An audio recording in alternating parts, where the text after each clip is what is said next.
บายดีทุกท่านช่วงนี้บ่ค่อยสบายใจปานใดย้อนพี่น้องชาวไต้อัตตปือถูกภัยน้ำท่วมอย่างหนักหน่วงข้าพเจ้าในนามศิลปินลาว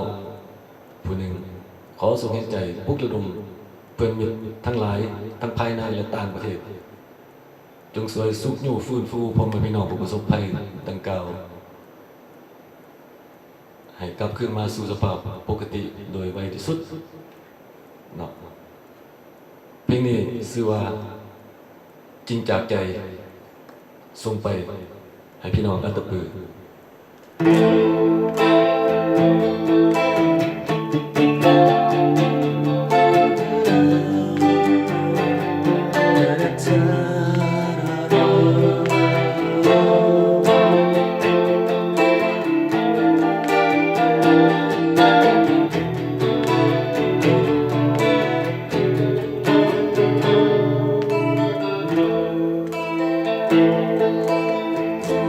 เศร้าโศกโศกา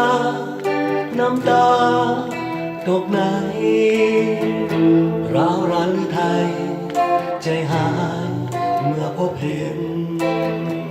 มหันตภัยสายทาราทำลายเขี้ยวเข็นอัตตปือต้องลำเค็นเห็นแล้วหัวใจสลายฝนฟ้าหลังมาสายทาราล้นนองภาษาพี่น้องทั้งพ้องน้องน้ำตาไหลสูญเสียทรัพย์สินหลายชีวิตสิ้นลมจมหายให้อนาคมาทำลายสนามใจจมใต้สายทางวอนเทวดาฟ้าฝนโปรดจงเห็นใจ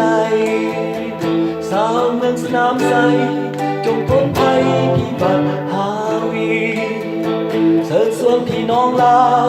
ทุกเผ่าชนทั่วปัตตภีร่วมแห่งร่วมใจสามัคคีมีน้ำใจส่งไปอัตตปือ